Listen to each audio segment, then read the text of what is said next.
Good evening, and welcome to Macro Talk. My name is Captain Awesome. Soy es la Hurricane Joaquin. Yes, this is my lovely counterpart, Joaquin. ¿Dónde está Albania? Yes, this evening we will be talking about the economy of South America. Sí. The economy of South America is a country, well, it's not a country at all. It's 12 countries, comprising 382 million people. Sí. And what is that? It's 6% of the world's population, you're correct. Incredible, right? 6% of the world's population lives in this continent. Ah, sí. Yes, people. I see what you're doing. That's nice. That's a good addition. Anyways, so we see from the 1930s to the 1980s, South America didn't have a free market economy. Instead, they used what was called an import substitution.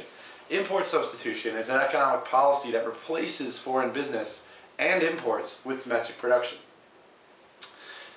The policy was made to produce more development and help grow domestic businesses, which tend to not be as competitive as foreign as with other international industries. However, what ended up happening was the policy created a debt crisis in South America. Ah, le Grand Fromage? Yes, a debt crisis. Ah, muy bien. Yes, so it was only in the 1990s, it's fairly recently, that South America switched over from this system of import substitution to a free market economy, which eventually acted to pull South America out of their debt crisis. Now they run a largely export economy with such exports as agriculture, forestry, and mining. Ah, como los árboles? See, lots of trees, yes, all of them. Yeah. What we see next is that there's a large influx of people into cities. So a lot of people would see the lack of economic success as stagnation.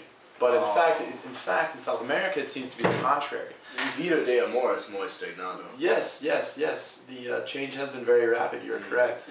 Change it's rapid in that we see Latin Americans are urbanizing at an unprecedented rate. Population expansion has been centered on cities, and in part, the result of this international migration and urban migration. Thus, what we see is that Latin America is now predominantly urban, with nearly 75% of residents living in cities. Ah, sí, muchas ciudades. Ciudades muchas. Sí, yes. Un ciudad. I see. I gotcha. So, because the average rate of urbanization for middle income countries is 50%, economists are calling Latin America are starting to say that Latin America is considered something that's prematurely mature. Oh, right. Muy bien. So it has the potential to become a very robust and mature economy. It's just not there yet. It needs a few steps. So the spectacular growth of the informal sector in Latin American cities is evidence that while there's difficulty for people to find jobs, that the potential is there. The potential is there. We see that South America is so close to breaking through. And with new investors like China is investing heavily in Latin America. The United States has started investing, and we see an influx of this money into South America, and it's going to explode. It's going to explode. Now we know that you want to invest in Latin America. I'm going to tell you where your money is going to go. First, you should invest in the Latin America 40 ETF. Even though the stock has lost 26% the past year, that means now is a good time to buy. Right now stocks are low, and even though they're low, the only way they can go is up. You should invest in the ILF because it gives you exposure to large companies in Latin America. It gives you access to 40 of the largest Latin America stocks in one single fund.